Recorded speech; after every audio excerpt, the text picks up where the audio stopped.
This is AutoZone's engine block tester, kit number 27145, and you need the block test fluid, item number 25739, to perform the test. The block tester is $25. It's a rental tool. You get all that money back when you return it. The block test fluid is $7.99. You have to keep that. That's yours. I bought two of them because I thought you'd use all of it, but let's find a level surface here. You actually don't use very much. This is the full bottle. This is the bottle that I used and filled up just for one test.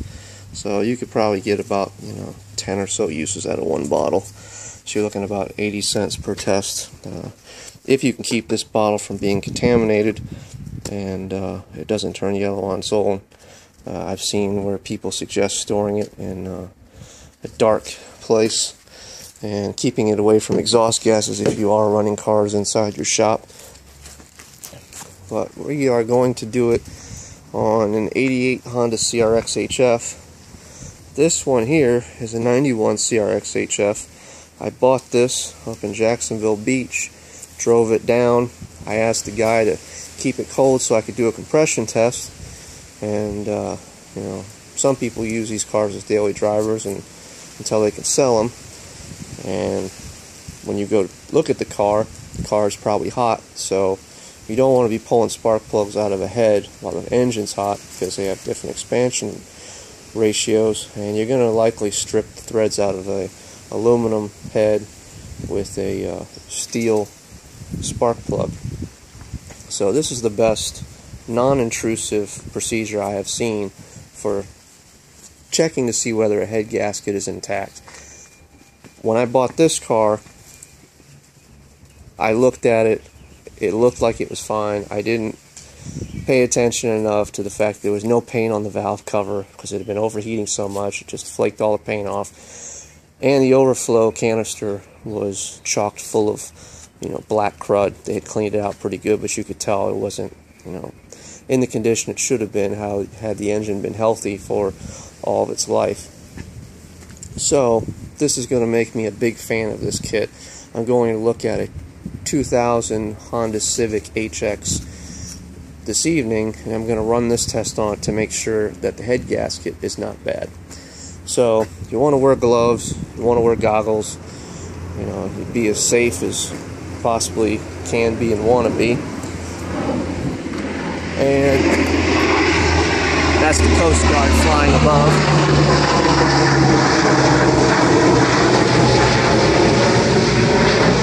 They fly by here several times a day.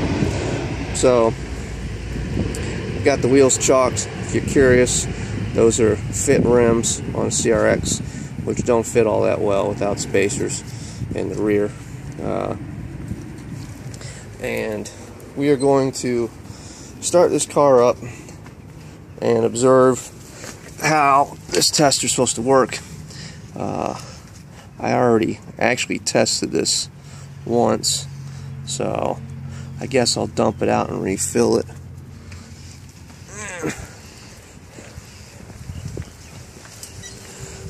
Pour this on the nice ant hill. This guy's going to be coming after me. We've got plenty of fluid. Make sure I grab the one that I haven't opened yet. I'm going to return the other one. So my engine, I drove here, it's already up to operating temperature, and you're going to hear some valve tapping and might even be some bottom end knock here. I'm starting to hear. And fill this up to level. So I apologize for the noise that you're going to hear.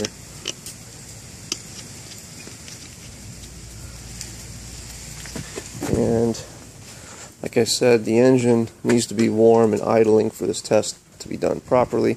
We're going to read the directions and go through it line by line, sequentially. And because this is the 88 CRX, This car has no neutral safety switch, so make sure it's in neutral. Parking brake is up. Wheels are chalk, and go ahead and start it.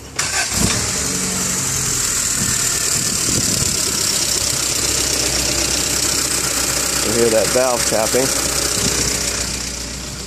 So, it says here, remove radiator cap and check coolant level. Siphon or drain coolant until level is 2 or 3 inches below opening. I already did that. Higher level will permit coolant to be drawn to leak check, contaminating the test fluid. Fill leak check with fluid to the line. We did that. With engine warm and idling, push rubber cone into the radiator opening and hold. I already did that. Squeeze and release aspirator black bulb for 2 minutes. Unless the fluid turns yellow sooner, this action draws air from cooling system and forces it through the fluid, through the test fluid. Hard to read through the phone. If combustion gases are present in the cooling system as a result of a cracked head, cracked block, or leaking cylinder head, the test fluid will change from blue to blue-green to yellow color. And then it tells you basically how to isolate it. If you're on a V-type engine, you can take off spark plug wires. That way that cylinder's not firing, and just gradually go through it until you can see which one is not making it turn blue, green, yellow, and that's going to be one or more. So it shows you where the crack or the busted head gasket is. That way you only have to change one side versus both sides. So let's go do this for 2 minutes and see how it works out.